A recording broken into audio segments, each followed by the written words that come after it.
Morning. All right. Okay, so that same level of excitement, I expect this to continue on. So amens, all of that, keep it coming. That's right. So we are in week 4 of our series that we've begun the new year with Jesus Is. And in this series, we're investigating who God is. What is he like? What is his character? What is his nature? And I know that for every single one of us, our answer to that question has a starting point. Possibly your starting point was religion, the religion you grew up in or that your parents had, or it was rituals with these things that you would do in your home or at a church or some other place to get you connected to spirituality, or maybe it was a relationship with a mentor or a pastor or a parent, someone who taught you about God. Well, regardless of what your starting point has been in understanding who God is, together as a church, we want to have the starting point of Jesus. See, in Colossians, we see this truth that Jesus is the image of the invisible God.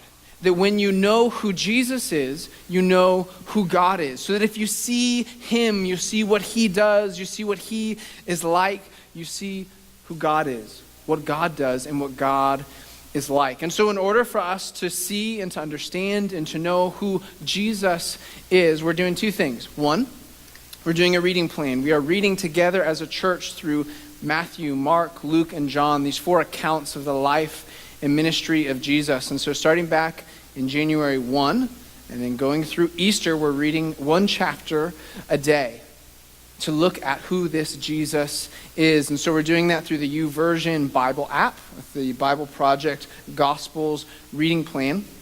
This past week, if you were on the plane, you read Matthew 21 through 26. And this coming week, we're going to be going from Matthew 27 to Mark 5. And as we have been reading in the Gospels about who Jesus is, what he said, what he did, on Sundays we gather together and we look at a passage from what we read this past week and dig in to answer this question: who is God? Who is Jesus? So, every single one of you has a guilty pleasure. I know it. One of my guilty pleasures is cooking shows. I love the Food Network. I love especially the competition cooking shows like Chopped or Iron Chef or Top Chef. I love these shows because when I watch them, I get to go places I've never been before, taste things I've never tasted before, be exposed to ingredients and cooking methods and dishes that I didn't even know existed. I love it. But something happens.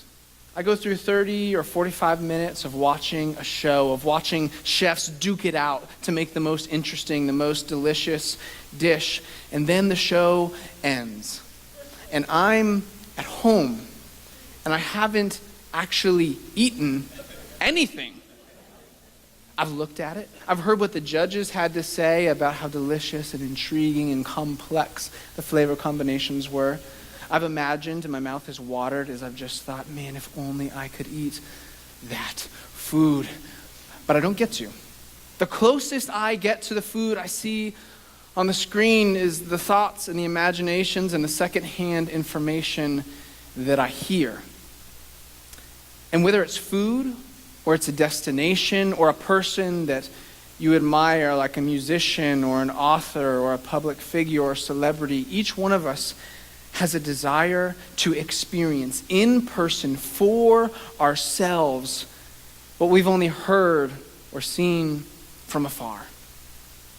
That desire is what had taken hold of the whole city of Jerusalem when Jesus came into it.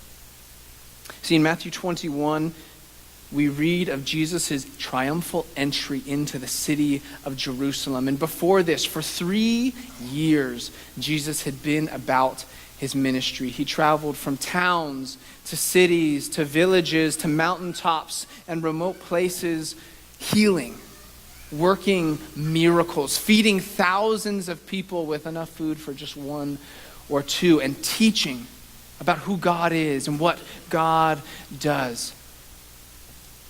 But all of Jesus' ministry had taken place in the north of Israel and in Samaria and the surrounding regions. Jesus' ministry was based out of an area called Galilee in a city called Capernaum, not in Jerusalem, the capital city, the religious, the political, the social center of what it meant to be Jewish. Jesus didn't base his ministry there, and Jesus worked and ministered in the north, and Jerusalem was in the south. And so I want you to imagine for a minute with me. Imagine that every single one of us is a Jew in Jesus' time, and we're all from Jerusalem. That's where we live. That's where we work. That's where we have community.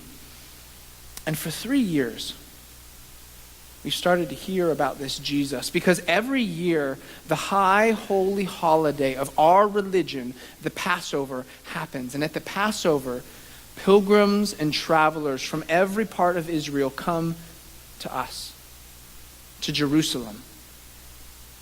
And 3 years ago, you started to hear some whispers from people up in Galilee about a man who did strange things, who said amazing teachings with authority. And then the second year, more pilgrims and more travelers come at Passover. And they talk about this man, Jesus, who did the impossible, who did what cannot be done, and taught the mysterious things of God and made them clear. And then by the third year, more pilgrims and more travelers filter in to the city for Passover, and we hear stories. It's no longer whispers. Those whispers turn to murmurs and turn to rumors and turn to stories. And every person and every person's cousin and every person's cousin has heard or seen something that this guy Jesus did. And just when we think we cannot stand to hear another story, we cannot stand to hear another thing that this guy Jesus did, we hear that he's coming to us. What we've only heard, what we've only seen from afar, secondhand information, is coming to us. And we will get to experience Jesus in person, and we will get to see him for ourselves and find out who he actually is. This is what was happening in all of Jerusalem when Jesus arrived. Matthew 21:10 tells us this: and when he, Jesus, entered Jerusalem, the whole city, everybody was stirred up, saying, "Who is this? Who is this Jesus?" And if we had been there in Jerusalem when Jesus came, we would have wondered what he would be like. And maybe we would have expected him to do some of the things we'd heard about in the stories. Maybe when Jesus got here, he would heal people. He would find blind people and sick people, maybe even a dead person, and bring them back to life. Maybe Jesus could do that. Or maybe Jesus would feed thousands of people at once. Maybe he would take my bread and my fish and he would multiply them to feed my neighborhood. What would Jesus do? And then Jesus came, and he was not what anybody expected him to be. Jesus enters Jerusalem, the capital city. He goes to the temple, a place of worship, of peace, of community and family, a place centered around God. And what does he do? He walks in and he makes a scene. He starts clearing tables. He starts flipping the lobby apart. He starts driving people out of there. And then he walks up to the people in charge. And he goes toe to toe with the religious leaders and the political leaders, the head honchos of society. And he does verbal battle with them. And he wins, and he silences them. Jesus is not what we expected. And then in the story we get to Matthew chapter 23. And it's shocking what Jesus has to say. I don't know if you were doing the reading plan this week, but when I came across Matthew 23, I was dumbfounded. I even knew it was coming, I knew I was familiar with the words that Jesus had to say, but reading them again in their context, it's shocking and it's uncomfortable and it's offensive what Jesus says in Matthew 23. The Jesus we encounter here in this chapter, he looks and he sounds nothing like the reserved and peaceful and reluctant, blue-eyed and blonde-haired Jesus that we see in the magazine in the Publix aisle. He looks nothing like that. This Jesus has fire in his belly. He has steel in his eyes and an unrelenting confidence. What we find here in Matthew 23 is an essential truth about Jesus' character, about who he is, an essential truth about the character and nature of God himself. And it is this: he is not safe. If you're taking notes, this is the big idea. Jesus is not safe. Maybe you like that idea. Maybe you're a little edgy and rebellious. Like, I can roll with that. Maybe you don't like that idea. Maybe you're not sure what to do with it. Regardless of where you are, let's join in with the crowds at Jerusalem. Let's hear what Jesus has to say. Let's go to Matthew 23 and we'll read verses 1 through 12 together. Then Jesus said to the crowds and to his disciples, "The scribes and the Pharisees sit on Moses' seat. So do and observe whatever they tell you, but not the works they do. For they preach, but do not practice. They tie up heavy burdens, hard to bear, and lay them on people's shoulders, but they themselves are not willing to move them with their finger. They do all their deeds to be seen by others, for they make their phylacteries broad and their fringes long, and they love the place of honor at feasts and the best seats in the synagogues, and greetings in the marketplaces and being called rabbi by others. But you are not to be called rabbi, for you have one teacher, and you are all brothers.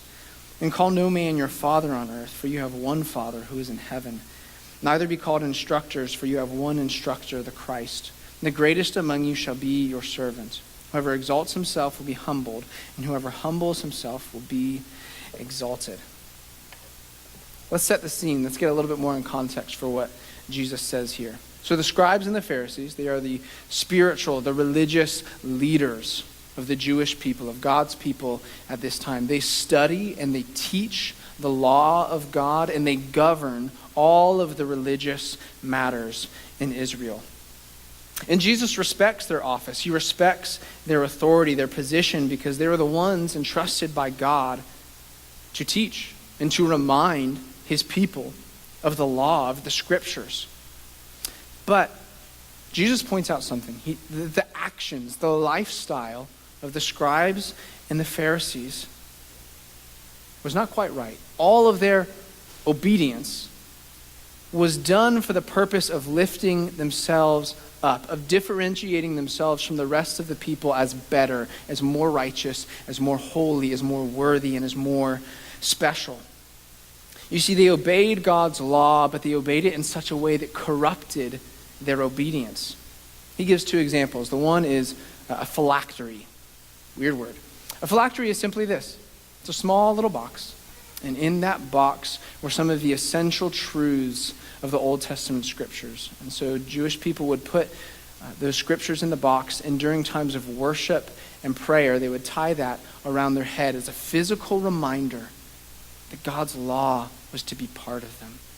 It was to guide their thoughts, to guide their hearts, to guide their actions, that it was a gift from God to them. It's a beautiful, beautiful, tangible reminder of what God's law is. But what the Pharisees did is they took their little boxes and made them not so little. They made them tall and they made them wide so it would cover their whole forehead, so that when they went to worship and when they went to pray, we would all see them and know that they were just a little bit, or just a lot of bit more holy than we were. The other thing Jesus talks about are these tassels or fringes. And in the Old Testament, the Jews are told that on their tunics they should have 4 blue tassels on each corner. And these tassels are a reminder that as God's people, we are set apart, blessed and loved by God, called to be a people of priests, who love and obey God, and as priests bring the love of God to the nations. That's what the reminder of the fringes and the tassels were. And they were blue because blue was the color of the garments that the priests wore in the temple. So what do the Pharisees do? They take another tangible, beautiful, simple, daily reminder of our identity in God, and they make their tassels real big, real colorful, and real long, so that wherever they walk, everybody would know that person is more godly than I am. This is what the Pharisees did. They made obedience to God about exalting and loving themselves instead of about exalting and loving God. Does that sound familiar? I think that we will find just a little bit, or a lot of bit, of scribe and Pharisee in ourselves this morning. But Jesus speaks to these guys, the scribes and the Pharisees, and he has harsh words. And what he does is no small thing, because at this time, no one messes with the scribes and the Pharisees. Because if you speak out against them, if you come into confrontation with them, guess what? They're the ones who mediate your relationship with God. And so if they are against you, God is against you. Well, guess what? Jesus is not afraid of them. And he messes with the scribes and the Pharisees because Jesus is the authority. This is our first point today. Jesus is the authority. See, in this passage of Matthew 23, Jesus doesn't claim to be a higher authority. He claims to be the authority. He doesn't promote himself as a better version or a better category of leader than the scribes or the Pharisees. He claims to be wholly other, different than the rest of humanity. See, Jesus teaches that there are two fundamental categories of authority: God and humanity. And Jesus belongs to the first one. He is the way, the truth, and the life. Not one option among many leaders and people to follow. The option, the Lord, the God. And so this makes sense of what Jesus says when he instructs us not to call others rabbi, which means teacher, or father, spiritual father, or instructor. He's not saying that those are not real categories and that people shouldn't serve in those ways, because we see across the Bible that God has given as a gift to his people teachers and instructors and spiritual fathers who would disciple and teach and grow up others into what it means to be like God. But what Jesus is saying is that there is one person truly in charge, and it's him. That on any and every matter, his word is the first, the last, the word. And this has been the story of God, Father, Son, and Holy Spirit, about his relationship to humanity since the beginning. Do you remember the first words that we find in Scripture? Genesis 1:1, in the beginning, God. He created the heavens and the earth, and then he creates everything else that he fills them with. God made it all, so he's in charge of it all. He has authority over it. And so in this context of God and his authority, authority simply means God has the right. This is what authority is. God has the right to do and say whatever he pleases. Have you ever had somebody tell you something you really didn't want to hear? Have you ever had somebody tell you to do that thing that you really don't want to do, and you had really made a point of procrastinating and deciding not to do that thing? Somebody told you to do that? Has that ever happened to you? If you've ever been a child, that's happened to you. And if you've ever been a parent, you've been on the other side of it. You're the one that has to say the hard word. You're the one that has to give that unwelcome reminder to your children to do the things that they ought to do. And why do you do that? Because as parents, we have the right and the responsibility to say and do those things for the benefit of our children. God has the authority. He has the right to do what he wants to do because it all belongs to him. That is bold, and it's honestly frightening. It's a little bit scary, because it's one thing to believe that there's a God, who made and created all things. That's one thing to believe.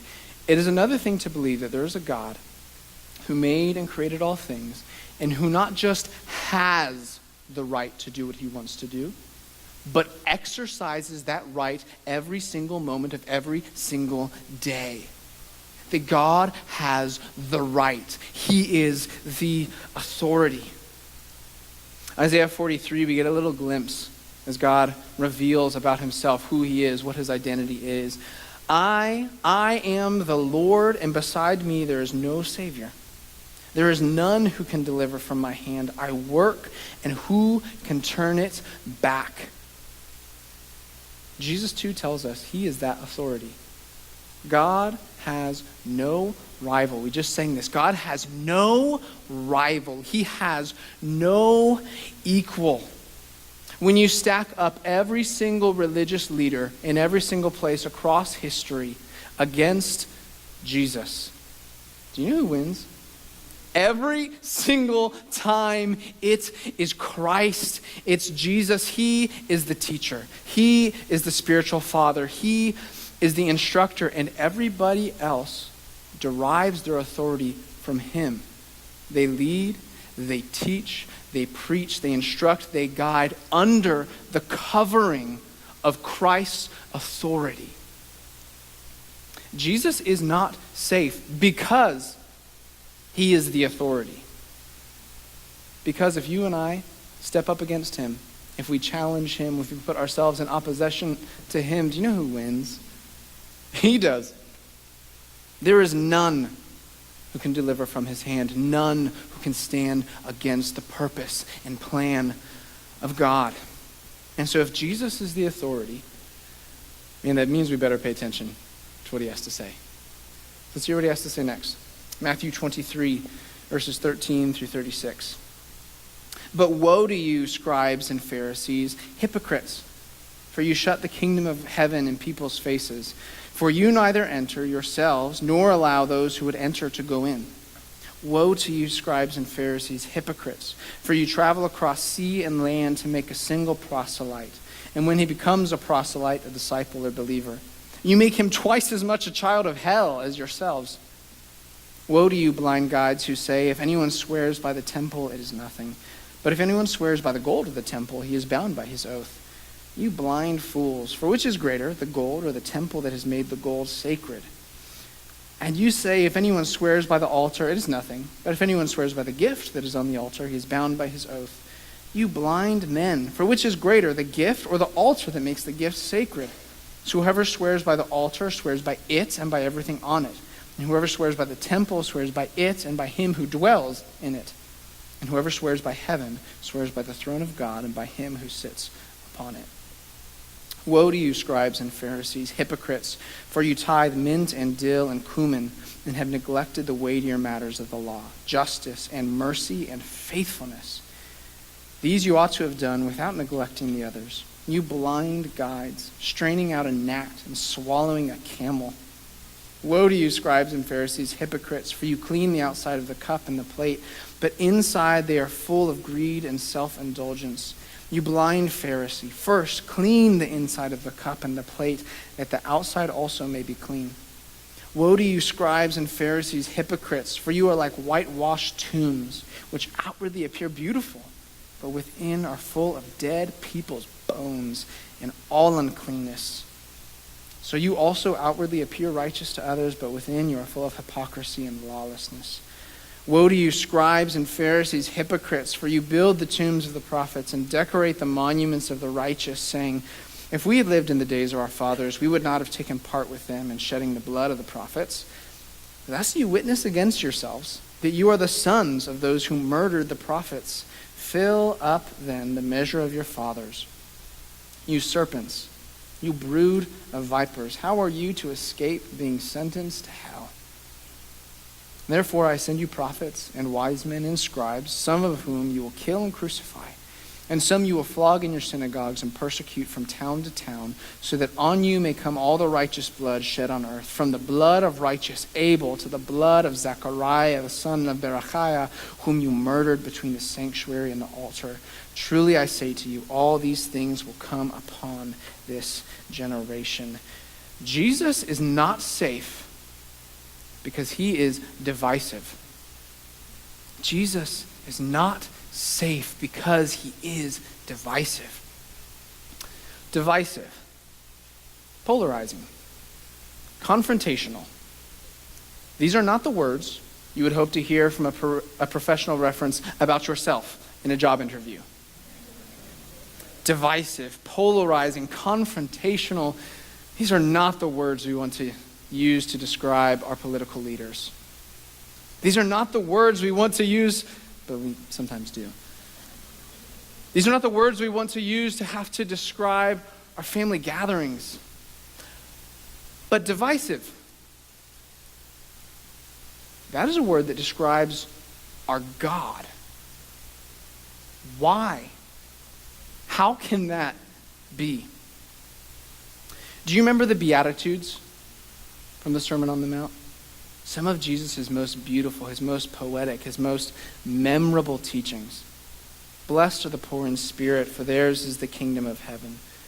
Blessed are the merciful, for they shall receive mercy. Blessed are the peacemakers, for they shall be called the sons of God. The Beatitudes describe the character and the lifestyle of those who are blessed by God. That list of woes we just read, it is the evil twin to the Beatitudes. It is the exact opposite.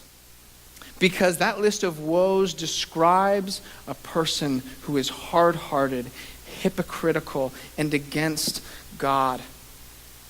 Blessed speaks of life, purpose, and joy, while woe speaks of condemnation, warning, and death. Jesus is divisive here. He is painfully clear here. There's a path that leads to life, blessedness, and fruitfulness, and flourishing. And there's a path that leads to death, suffering, and sorrow. There is no third way. There is no middle option. There are two paths alone. That's it. And in these woes, Jesus speaks of those who have chosen the path that leads to death, but act as if they're on the path that leads to life. These are the 7 woes that Jesus gives us. And in these 7 woes, we find 3 pairs.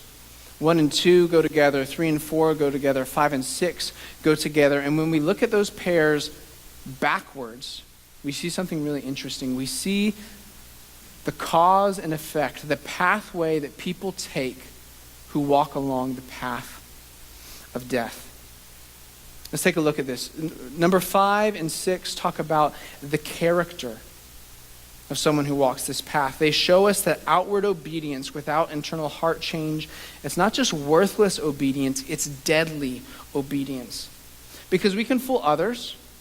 Sometimes we can even fool ourselves into thinking that our way of living is good and righteous and pleasing to God, but we can never, ever fool God. He knows the heart.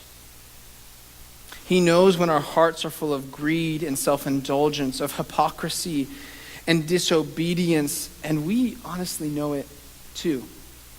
And what Jesus shows us here is that what seems counterintuitive, what seems painful and wrong, to admit that, to confess that, to bring that out before God, is actually the right thing to do. It's actually the only way to find life, because if we act as if we are not messed up, if we act as if we have it all together, and we just focus on outward obedience and not dealing with our hearts, we fall into hypocrisy. If our righteousness, if our obedience to God is outward only, then we fall into the trap of 3 and 4. Because in these woes, Jesus shows us that hypocritical hearts breed judgmental and nitpicky people who miss the point completely. Because if we get so focused on minutia, on the small things, then we've missed it. When outward righteousness, our reputation in front of others, is the goal, then a lopsided and messed up obedience is the result. if you claim to be a Christian, we have to ask ourselves this question: have we neglected the weightier matters of the law, justice, mercy, and faithfulness? Have we focused on areas of obedience that are easier to do and easier to show off to others so that we don't have to dig into justice? So that we don't have to dig into seeking justice for those who have been oppressed and marginalized and left behind because it's unpopular, controversial, and demanding? Have we left behind justice just to do the easy things instead? Have we left behind mercy because it's too personal, it's too difficult, and it's too much to let go of resentment and pain and anger? It's too hard to not give the people that have wronged us what they deserve. Have we left behind mercy and held on to our frustration? Have we left behind faithfulness, day by day consistency in the word, prayer, and obedience because it takes intentionality and hard work? Have we left behind faithfulness and perhaps substituted it for instant spiritual gratification through irregular and unsustainable bursts of spiritual highs because it's just easier to feel better about ourselves that way? Have we left behind justice? Have we left behind mercy? Have we left behind faithfulness? And if you're like me, you probably have. And the call that Jesus gives us is to repent and to believe, to turn away from that. Turn away from our sin, turn away from our apathy, and turn back to Jesus. Turn back to justice. Turn back to mercy. Turn back to faithfulness and believe that he is enough to strengthen, to remake, to renew, to re-romance your heart, to walk with him in obedience. This brings us to the first set of woes.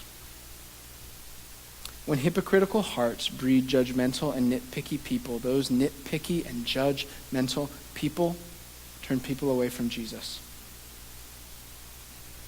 If you're not a Christian and you're here with us this morning, I wouldn't be surprised if you've experienced this. If you've experienced the door to the kingdom of heaven being shut in your face by men and women who claim to love Jesus but have nothing to do with him. If that's happened to you, I'm so sorry. I am so sorry that's happened to you, and I'm glad you're here. And I hope that you experience from us the deep, deep, passionate, gracious love of God that he has for you. And maybe you're here and you were brought up in or you were brought into a religion that claims to be Christianity.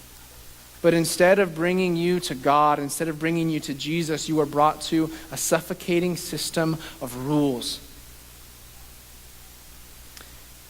that was focused on your outward obedience only and not on your heart connecting with and engaging with and in loving the God who made you. And if that's happened to you, I am so sorry, and there is hope. So when we live with outward obedience only and no internal heart change and deeply satisfying relationship with God, three things happen. We hurt God because we raise our fists in rebellion to him. We hurt ourselves because we keep our own souls and hearts from experiencing the joy and the pleasure that it is to know God. And we hurt others because we, at a minimum, display and at a maximum, invite people into a religion that has nothing to do with Christ. That pathway is something Jesus will not tolerate. That's what brings us to his seventh woe and his final warning. That those who walk the path of the first six woes with hard hearts and that never look back are condemned. Because living with a hypocritical heart and a self-focused life has only one result. You become an enemy of God. And Jesus is clear. He's unrivaled.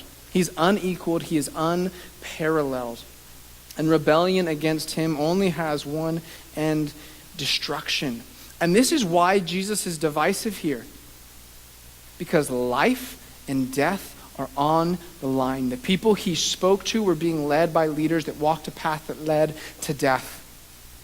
And he would not stand idly by and let them be led to death. He was divisive to say, no, this is a path that leads to death, and this is the path that leads to life.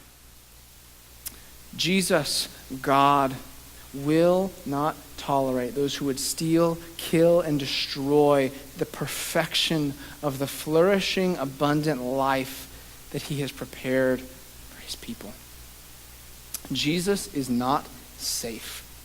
He just isn't. But he is good. Jesus is not safe, but he is good. I borrow that language from C.S. Lewis's Chronicles of Narnia. And if you like fiction, if you're looking for something to read, or if you're looking for something to read to your children, I highly recommend those to you. Because your heart will be brought in, and your children's hearts will be brought in to know the not safe, but the good God who created us and loves us. We see this truth in the last part of chapter 23 when Jesus says, "O Jerusalem, Jerusalem, the city that kills the prophets and stones those who are sent to it, how often would I have gathered your children together as a hen gathers her brood under her wings, and you were not willing. See, your house is left to you desolate. For I tell you, you will not see me again until you say, blessed is he who comes in the name of the Lord."